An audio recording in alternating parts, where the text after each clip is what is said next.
एक दूसरों को मदद करते। और ऐसे लोग अपने गुलाम नहीं रहेंगे, उनका गुलाम रहना है, करना है तो उनकी शिक्षा पद्धति बदलो। और उन्होंने ये भी कहा था कि मैं भारत सभी और घुमा और मुझे कहीं चोर मिला नहीं, कभी भीख मांगने वाला मिला नहीं।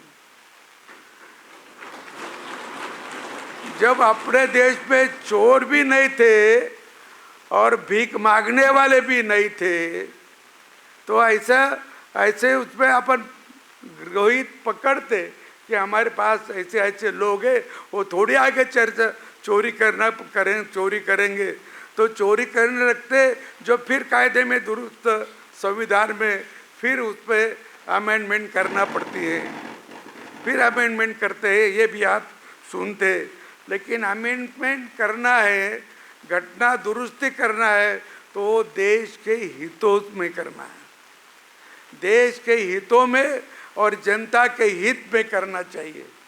जनता के खिलाफ वो अमेंडमेंट तो मंजूर करना बहुत कठिन होता है, लेकिन ऐसे भी होती है। तो मैं आप इससे ये कहूँगा कि जब इलेक्शन हुआ, पहला इलेक्शन कब हुआ? 1952, जनवरी 1952 में पहला इलेक्शन हो गया। और जब बाबा साहब खड़े थे मुंबई में तो 14,000 वोटों से हार गए। लेकिन वहाँ मत बाद कितने हुए, रिजेक्ट कितने हुए? तो 78,000। देखो 78,000 मतदान जो था बाद हो गया और 14,000 से वो हार गए। इसका मतलब क्या होता है? और उन्होंने बोला था बाबा साहब ने कि मुझे भरोसा था हमारे जनता पे, लेकिन ये क्या हुआ, ये कोई तो भी गड़बड़ हुआ। और उन्होंने वो ऐसी गड़बड़, वो इलेक्शन जो करवाने वाले थे उन्होंने ये बात का ध्यान रखकर उसकी जांच भी करना, ये उन्होंने बोला था। जयप्रकाश नारायण ने भी तभी ऐसा ही बोला था, लेकिन ना उसकी जांच हुई ना कुछ हुआ, और लेकिन वो तो हार गए। और फिर पंडित जवाहरलाल नेहरू ने जो लॉर्ड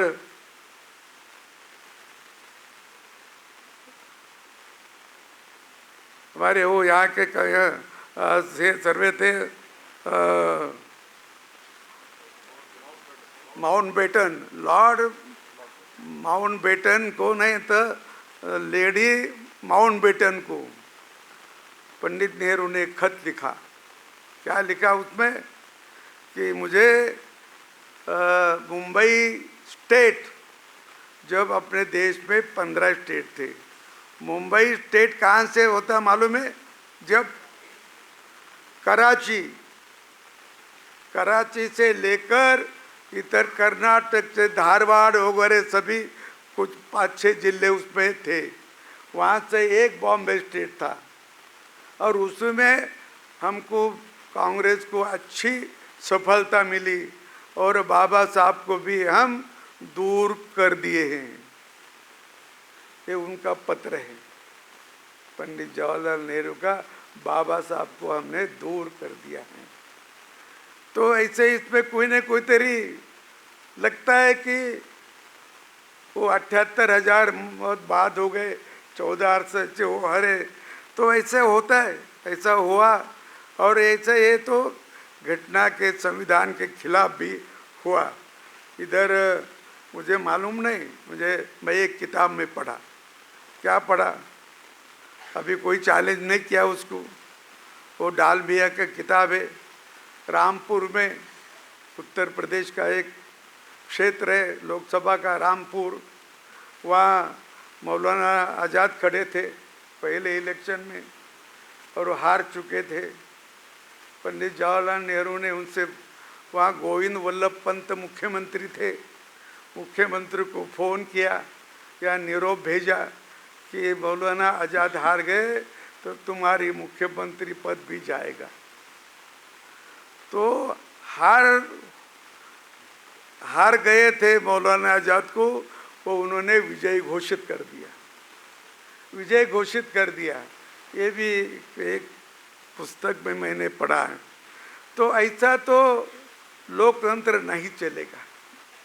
ऐसा लोकतंत्र शुरू से जो कुछ भावना रही, ये भावना से आप ध्यान रखो, वहाँ से जो भावना रही लोकतंत्र पे, क्यों कुछ लोगों को लगता है कि हम सब करेंगे, हमको आगे जाना है, हमें पूरा कर लेना है, हम ही ऊपर रहना है। ये जो मानसिकता है ये लोकतंत्र में नहीं रहना चाहिए। लोकतंत्र है, लोग जो करेंगे वही अपनों को समझ लेना पड़ेगा। कभी हार होती है, कभी जीत होती है, लेकिन जीत का मतलब ऐसा नहीं आपको आयु भर जीत ली 5 साल के लिए, लेकिन उसमें जो गड़बड़ी करते हैं वो लोकतंत्र को और अपने संविधान को भी खतरा है। वो खतरा है, वो भी आपने जानना चाहिए, ऐसा मुझे लगता है। और मैं आपसे ये भी कहूँगा कि हमारे यहाँ घटना में एक कलम भी है। कौन सी कलम है? 356। मालूम है 356 का अर्थ क्या होता है?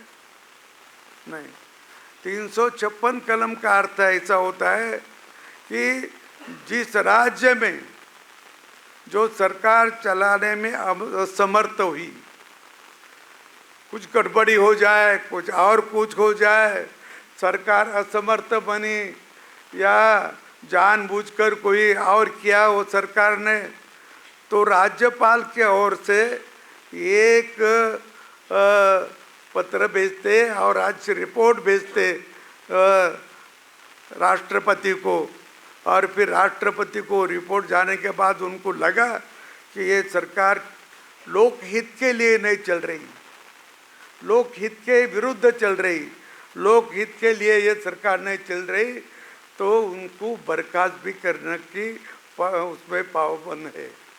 तो 356 में वो ऐसी सरकारें रद्द कर सकती है, वो बर्खास्त कर सकती है और 6 महीने में फिर इलेक्शन ले सकती है। तो इसका उपयोग कब करना? राज्य में कुछ गड़बड़ी हुई तो, लेकिन इसका उपयोग ऐसा अपने देश में हुआ कि ज़्यादा से ज़्यादा जो प्रतिपक्ष के सरकार है, प्रतिपक्ष के सरकार है, विरोध के सरकार है, केंद्र में एक सरकार है, राज्य में दूसरी सरकार आ गई, तो उसको उन्होंने बर्खास्त किया, बर्खास्त किया। पहला एक राज्य बर्खास्त हुआ वो 1959 में, 1959 में वो केरल का नंबूदिरिपाद, जो कांग्रेस के नहीं थे, कम्युनिस्ट और उनके लोगों को चुन के आए थे, लेकिन जब श्रीमती इंदिरा जी गांधी कांग्रेस के अखिल भारतीय अध्यक्ष बनी, तब उन्होंने पंडित नेहरू को आग्रह किया कि वो सरकार अपनी नहीं, उसको ख़त्म करो।